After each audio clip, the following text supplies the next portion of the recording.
Hello friends, भारतीय संविधान के इम्पोर्टेंट क्वेश्चन का ये 5वां भाग है। दोस्तों, इस सीरीज में मैंने सारे सिलेक्टेड क्वेश्चन लिए हैं एंड आज के वीडियो में भारतीय संविधान के प्रस्तावना एवं उससे जुड़े स्रोत के बारे में हम जानेंगे। तो चलते हैं प्रश्नों की ओर। पहला प्रश्न है, भारत के संविधान को बनाने वाले संविधान सभा में कितनी महिला सदस्य थी? तो दोस्तों, इसका सही उत्तर हो जाएगा डी 15। फ्रेंड्स, 15 महिला सदस्य भारत के संविधान को बनाने वाली संविधान सभा की हिस्सा थी। 6 दिसंबर 1946 को संविधान सभा का गठन किया गया था। अगला प्रश्न है, भारत में हर साल संविधान दिवस किस दिन मनाया जाता है? तो दोस्तों, इसका सही उत्तर है सी 26 नवंबर। नेक्स्ट क्वेश्चन फ्रेंड, भारत में पहला संविधान सभा का चुनाव कब हुआ था? तो दोस्तों, इसका सही उत्तर है बी 1946। अगला प्रश्न है, भारतीय संविधान के प्रारूप समिति के अध्यक्ष कौन थे? बहुत ही इजी क्वेश्चन है फ्रेंड्स, इसका आंसर आपको भी मालूम होगा, फिर भी इसका सही उत्तर है ऑप्शन बी आर अम्बेडकर। अगला प्रश्न है, निम्नलिखित में से किसने भारतीय संविधान की प्रस्तावना को भारतीय संविधान की राजनीतिक कुंडली के रूप में वर्णित किया था? तो दोस्तों, इसका सही उत्तर हो जाएगा option B, Kanhaiyalal Maniklal Munshi.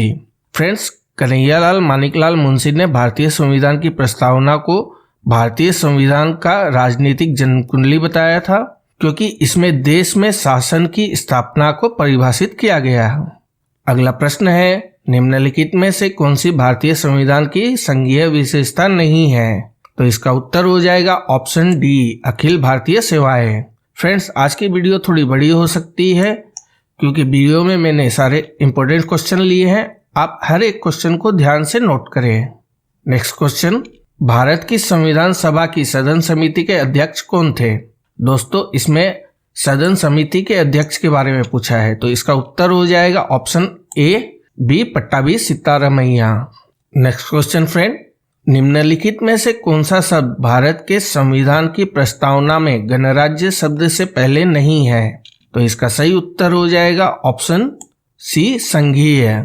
Friends, Bharat के संविधान की प्रस्तावना भारत को एक संप्रभु समाजवादी धर्मनिरपेक्ष और लोकतांत्रिक गणराज्य घोषित करती है। अगला प्रश्न है, अल्लादी कृष्ण स्वामी अय्यर भारत की संविधान सभा के किस समिति के अध्यक्ष थे? तो दोस्तों, इसका सही उत्तर हो जाएगा ऑप्शन ए, प्रत्यय समिति। 10वां प्रश्न, निम्नलिखित में से किसने भारतीय संविधान को अर्ध संघीय बताया था? तो दोस्तों, इसका सही उत्तर हो जाएगा ऑप्शन डी, केसी व्हीयर। फ्रेंड्स, केसी व्हीयर ने भारतीय संविधान को अर्ध संघीय के रूप में वर्णित किया है। अगला प्रश्न, संविधान सभा के संदर्भ में निम्नलिखित में से कौन सा कथन सही है? तो दोस्तों, इसका उत्तर हो जाएगा ऑप्शन बी, संविधान सभा ने जनवरी 1950 में राष्ट्रगान को अपनाया। नेक्स्ट क्वेश्चन फ्रेंड, संविधान सभा को भारतीय स्वतंत्रता अधिनियम 1947 की किस धारा द्वारा मान्यता दी गई थी? तो फ्रेंड्स, संविधान सभा को भारतीय स्वतंत्रता अधिनियम 1947 की धारा 8(1) द्वारा मान्यता दी गई थी, यानी कि ऑप्शन डी, धारा 8(1).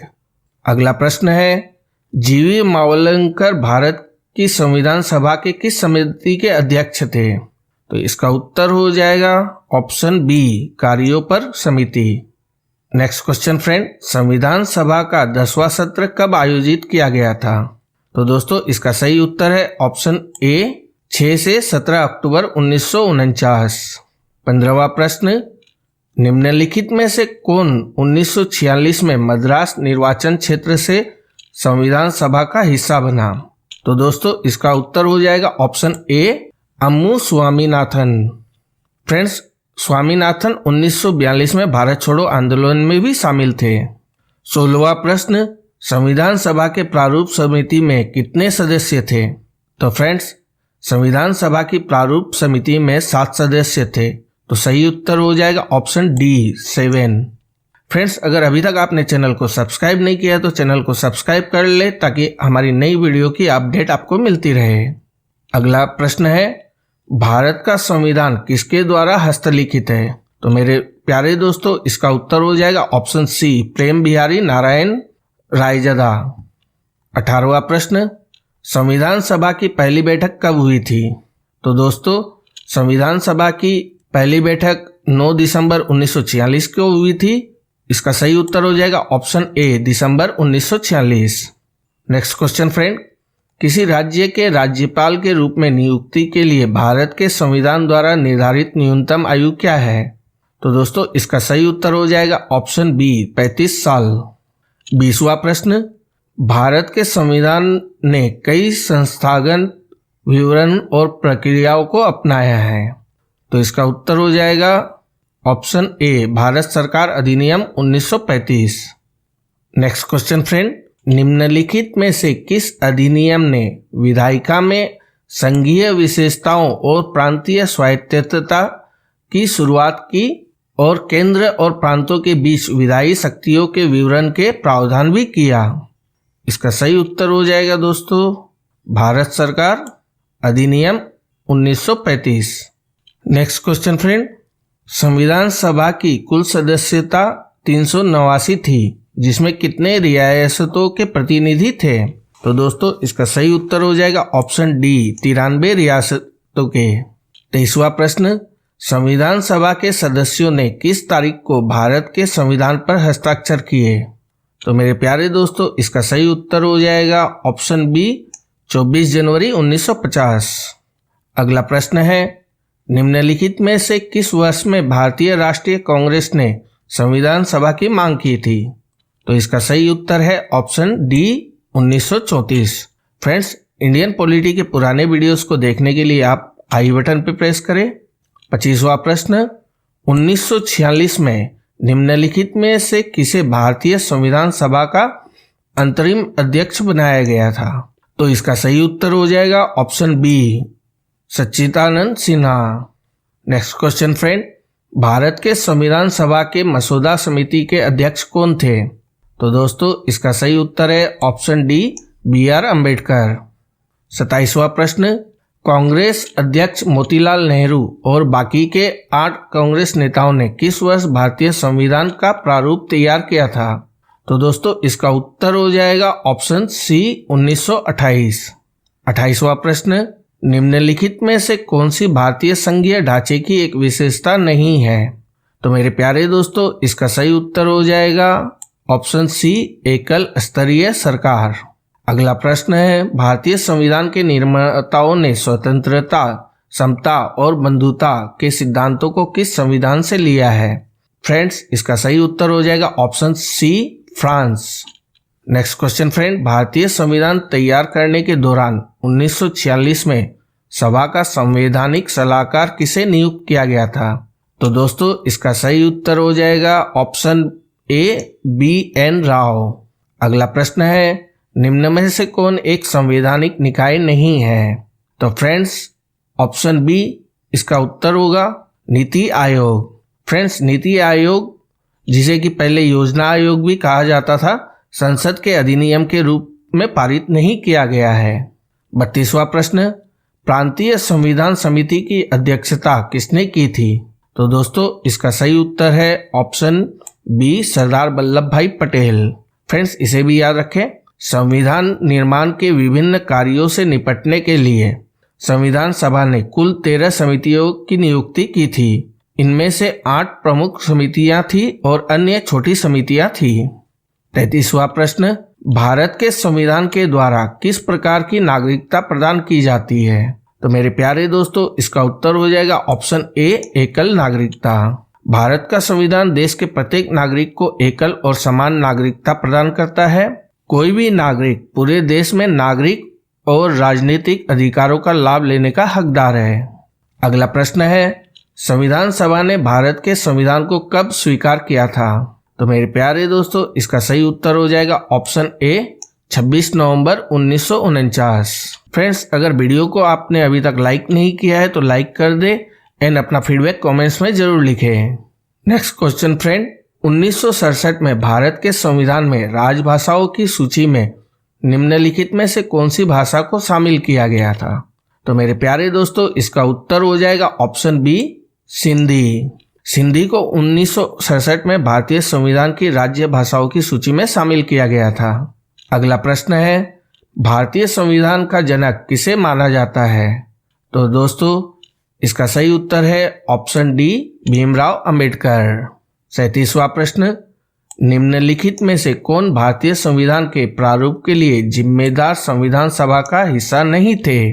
तो दोस्तों इसका सही उत्तर हो जाएगा option A, Mahatma Gandhi. Friends, Mahatma Gandhi संविधान का मसौदा तैयार करने के लिए जिम्मेदार संविधान सभा का हिस्सा नहीं थे। अगला प्रश्न है, भारत के संविधान के अनुसार एक राज्य में मध्यवर्ती स्तर की पंचायतों का गठन नहीं किया जा सकता जिसकी आबादी देश से अधिक नहीं है। तो दोस्तों इसका सही उत्तर हो जाएगा ऑप्शन डी, 20 लाख।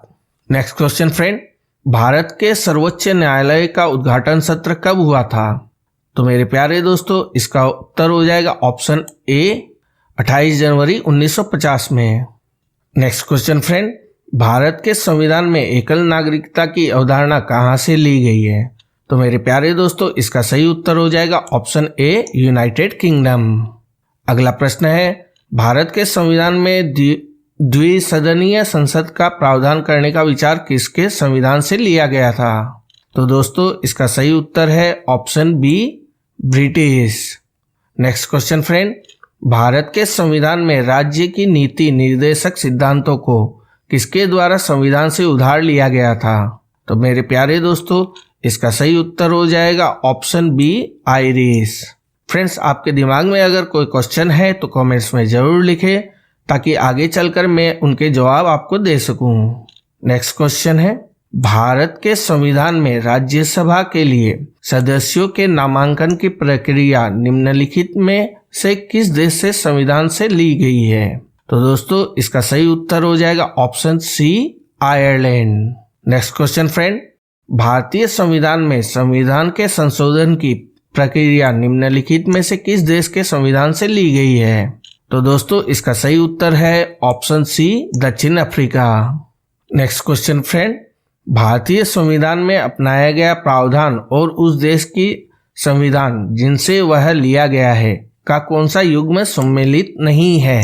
तो दोस्तों स्वतंत्रता, समानता और बंधुत्व के सिद्धांत फ्रांसीसी संविधान से लिए गए थे, यानी कि दोस्तों ऑप्शन डी, युग्म सम्मिलित नहीं है। तो इसका सही उत्तर हो जाएगा ऑप्शन डी।